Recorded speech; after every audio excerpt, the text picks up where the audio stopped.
I think, Alex, it just shows the vice grip that Donald Trump has on the entire Republican Party.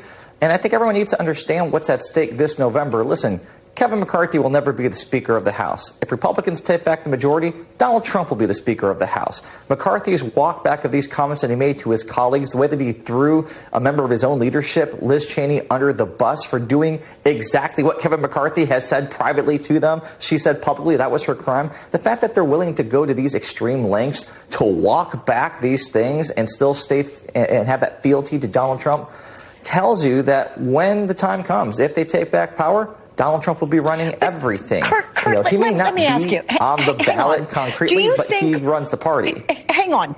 Do you think that Trump maintains his vice grip on this party because of leaders like this? They, bow down before him and give him what he wants. When the reality is, anecdotally, I can tell you, talking with people, a lot of American citizens are tired of Donald Trump. Many Republicans are like, you know what? We're kind of relieved that we haven't had to listen to him, that we haven't had all this crazy malfeasance that emanated from the White House, lies and then backtracking and all the things that we all went through. Is it because of these leaders thinking that, this is what people want or this is how we maintain our individual power? I mean, what if people pushed back now? Could the Republican Party recover from Trump?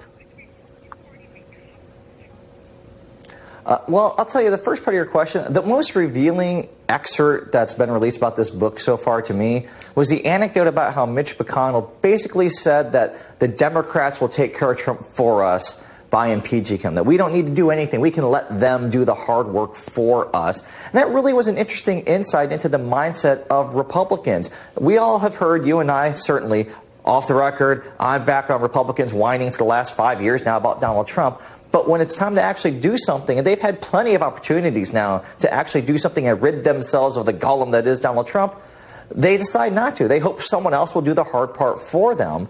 And the only reason why Donald Trump has been able to maintain this grip on power is because the people who also have power have basically surrendered themselves to Donald Trump. And it's come at their own expense. Just to align themselves with a level of Donald Trump constituency, which still exists. But I guess my question to you, and it's rhetorical, is that leadership? Anyway, let me ask you, Adrian, about this. Donald Trump, he reacted to these recordings on Friday. He was telling the Wall Street Journal that he didn't like them, but saying this of McCarthy and other Republicans who initially criticized him, of course, after January 6th, and then said, we're still going to support you. I think it's all a big compliment. Frankly, they realized they were wrong and supported me. So Donald Trump's spin, that may not surprise you, Adrian, but what does this tell you about Trump's influence over the Republican Party? I mean, picking up on what I was asking Kurt.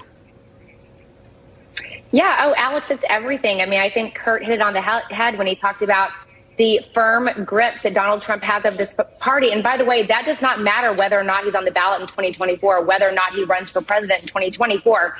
Whomever the nominee is, whether that person is Donald Trump or somebody else, Donald Trump will be in control of that primary and will be in control of where his party goes in 2024 in terms of the electoral process.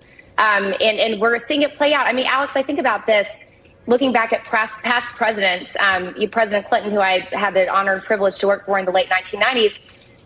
In 2002, when the speaker's race was up in 2002, President Clinton was not involved in that race. He was not involved in deciding who the next Speaker of the House is going to be. But here we are. The Republicans have to fully rely on Donald Trump's endorsement to dictate that process. It says quite something about the state of the Republican Party today. Yeah.